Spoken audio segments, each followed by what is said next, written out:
Goeienaand en welkom. Goeienaand. In die Bulletin bespreek ministers die opgeheffing van die Nasionale ramptoestand. Kenners meen die COVID-19 dodetal in die land is veel hoër as die amptelike syfer. En sokker geesdriftigers keer die naweek terug na die stadions na afwesigheid van meer as 2 jaar.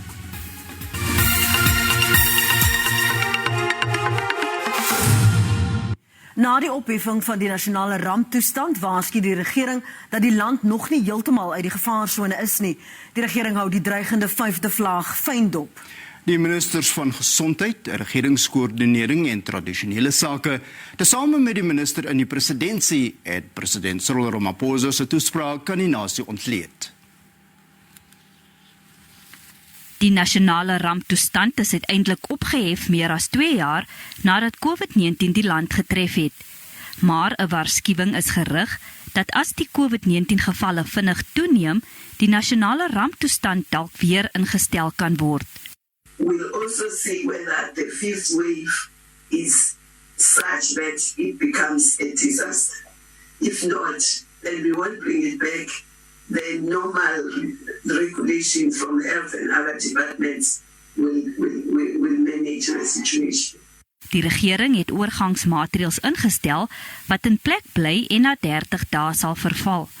Dit is sodat die nuwe regulasies onder die nasionale gesondheidswet geplaas word. Dit sluit in die dra van maskers binnenshuis en internasionale reisigers wat die land binnekom, moet onder andere bewyse van inenting of 'n negatiewe PCR-toets wat nie ouer as 72 uur is nie, toon.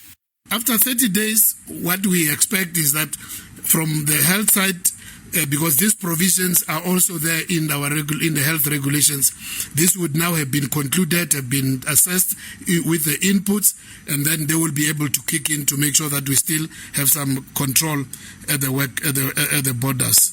Maar die regering is steeds versigtig. We're not dismantling our capacity to monitor on a daily basis. We're still monitoring. We know how many people are in hospital, how many are seriously ill, and so on.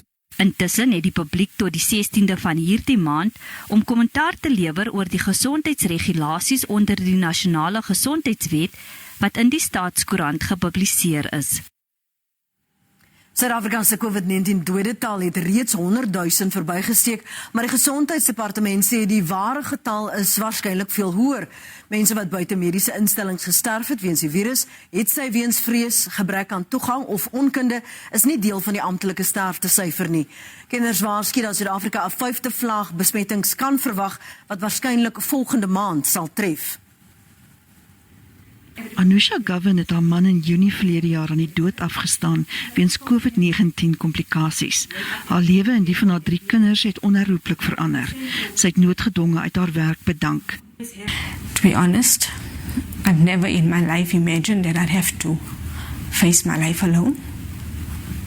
Yes, I have 3 kids, but I just recently turned 40. And we had plans like, okay, if you turn 40, we'll go to India, or we'll do this, or we'll do that. And I never thought or ever dreamt that I'd have to bury my husband one day. Volgens die Gesondheidsdepartement het Suid-Afrika se COVID-19 sterftekoers skerp gedaal. Die Omicron variant wat oorheers in Suid-Afrika was minder gevaarlik as vorige variante. Die statistiek dui egter daarop dat die land se coronavirus slagoffers veel meer is as die amptelike syfer. Without a diagnosis are reported. So there are excess deaths, of which a proportion of those deaths are likely to be from COVID. It would be highly unlikely that they're not. So yes, the number of people around the world, not just in South Africa, who have died because of COVID with a positive COVID diagnosis is definitely higher than we are reporting in countries all over the world. Volgens die departement het huiwering om ingeënt te word ook sterftes veroorsaak wat voorkombaar was. Intussen word daar verwag dat 'n 5de vlaag binnekort gaan tref. We must anticipate there'll be a 5th wave. If we are very lucky, it will be mild. If we are not lucky, it's going to be yet another devastating attack on us. COVID-maatreëls wêreldwyd word verslap, ook in Suid-Afrika waar die einde van die ramptoestand gisteraand aangekondig is. Die Oekraïense president Volodymyr Zelensky het tydens 'n noodvergadering van die Verenigde Nasies se Veiligheidsraad die raad daarvan beskuldig dat hulle nie genoeg doen nie. Zelensky het die Veiligheidsraad gevra om Rusland se vetoreg weg te neem weens sy aggressie en oorlogvoering. Zelensky het gister Bucha, 'n dorp waar Rusland van 'n menseslagting beskuldig word, besoek. Nadat beeldmateriaal in die lig gekom het van 'n moontlike Russiese menseslagting in die dorp Bucha, is daar oproepe vir meer omvattende ekonomies doeltreffende sanksies teen Rusland. Where is the security that the Security Council needs to guarantee? It's not there, although there is a Security Council. So where is the peace? Where are those guarantees that the United Nations needs to guarantee? The war in Ukraine is one of the greatest challenges ever to the international order and the global peace architecture founded on the United Nations Charter, because of its nature, intensity, and consequences. We are dealing with a full-fledged invasion on several fronts of one member state of the United Nations, Ukraine, by another, the Russian Federation, a permanent member of the Security Council, in violation of the United Nations Charter, and with several aims, including redrawing the international recognized borders between the two countries. VN-sekretaris-generaal Antonio Guterres sê die Russiese offensief het meer as 10 miljoen mense ontwortel, die vinnigste gedwonge populasieverskywing sedert die Tweede Wêreldoorlog.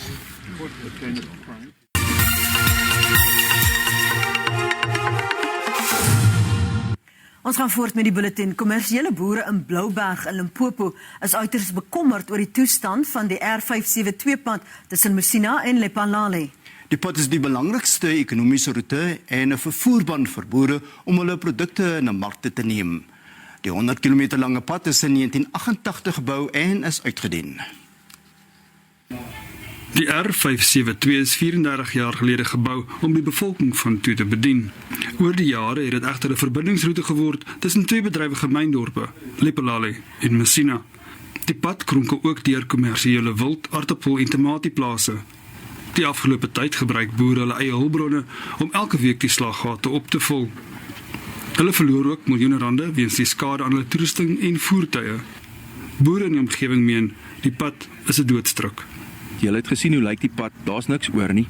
Daar's mense wat tussen Messina en Ellisraas pendel, dit is twee finansiële sakesentrums van Limpopo en die mense maak ongeluk op die pad, hulle gaan dood op die pad. Ons het klomp trokke wat ry met ons varsprodukte mark toe, Gauteng, Pretoria en Johannesburg, en ons het baie skade op ons trokke en ons voertuie. Ons probeer die paaie onderhou onsself, maar dit kos klomp geld en dit veroorsaak ons swak kwaliteit van ons produkte op die mark. Die toerismebedryf in die omgewing word ook 'n gevoelige slag toegedien. Ons het Groblersbrug is ons naaste grenspos amper wat ons nou kan gebruik as gevolg van hierdie pad. Tot en met Groblersbrug van Ellisraas se kant af Lephalale is die pad baie mooi. Maar na dit is dit provinsiale pad wat hierdie is en soos julle kan sien, hy is onrybaar. Hier is 4 grensposte wat ingaan Botswana toe wat mense net nie kan gebruik as gevolg van die pad wat so sleg is nie. Die departement van openbare werke sê die R572-pad is deel van 'n opknappingsprojek wat begin afskop. Louwelen Karstens, SABC nuus, Maastroom.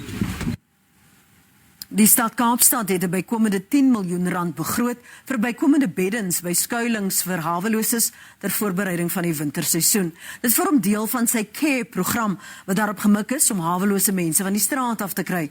Die program sluit in veilige blyplek vir hawelose mense, hulp met herintegrasie by gesinne, rehabilitasie en werksgeleenthede.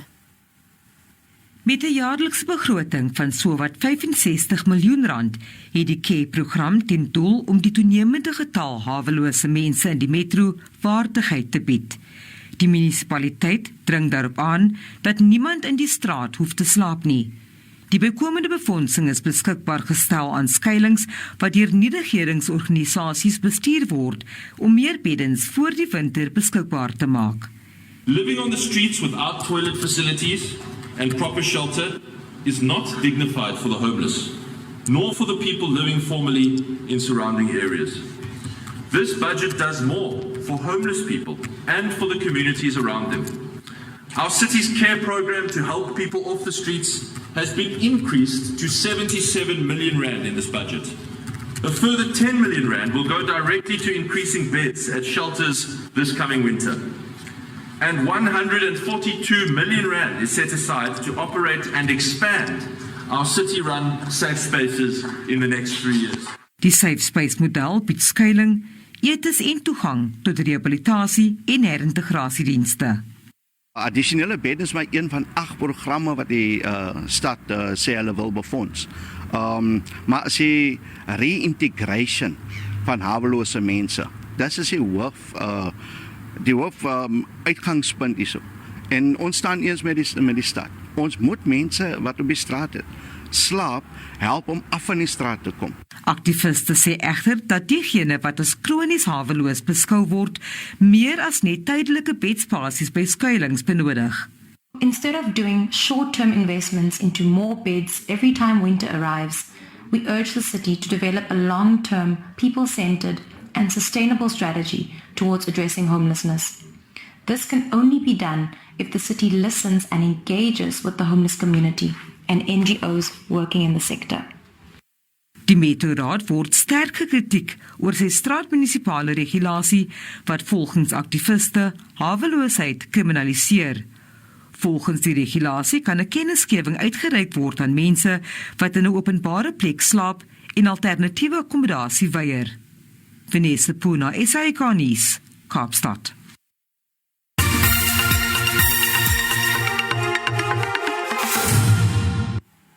Die parlementêre oorsigkomitee oor minerale bronne en energie sê die heffing vir die padongelukkefonds moet van brandstofpryse geskei word. Die en ander aanbevelings is bevat in 'n verslag wat voorgelê is aan die parlement na openbare verhore met belanghebbendes. Verbruikers word swaar getref deur hemelhoë brandstofpryse en gevolglike prysstygings. Die vakbond Federasie Kusatu sê die regering moet benewens die padongelukkefonds ook Suid-Afrika se sukkelende openbare vervoerstelsels herstel. Government also needs to look at other measures to reduce the fuel price, including the current tax structure of it, to see how it can reduce it to make it more affordable to the economy. Currently, half of the fuel price regime right now goes to taxes and levies, and this is really suffocating the economy. Luids die verslag van die oorsigkomitee moet brandstofprysstrukture algeheel hersien word. The road accident fund, where it is located, that by its location, it creates an impression that there is too much that is being paid of fuel. As per our proposal, we're of the view that the road accident fund should go to transport. Die komitee wil ook hê die regering moet dit oorweeg om of bestaande olieraffinaderye op te gradeer of 'n mega-raffinaderry te bou. Hy meen Suid-Afrika se afhanklikheid van ingevoerde ruolie bedreig sy sekerheid. Die rand het in die sluiting van die JSE om 5:00 vanmiddag veld verloor teen die vernaamste geldeenhede. Die JSE se indeks van alle aandele het gedaal. Goud was in die sluiting van die JSE duurder en platinum goedkoper. Nog moontlike sanksies teen Rusland het die prys van Brent-olie 'n opstoot van meer as 1,5% gegee. En op die JSE termynmark het die pryse van landbougewasse vir lewering in Mei gestyg. Witmielies kos R91 per ton meer, koring R102, sonneblom R29 en soja is R90 per ton duurder.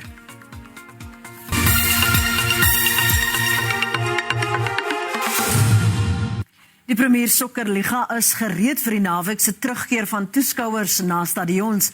Die PSL uitvoerende komitee en die 9 provinsiale LER vir gesondheid het in Johannesburg vergader. En na 'n afwesigheid van 2 jaar weens die COVID-19 inperkingsmaatreëls is 'n probleemvrye oorgangsplan bespreek. Met die afskaffing van die nasionale ramptoestand hoop die PSL dat stadions binnekort 100% gevul kan word.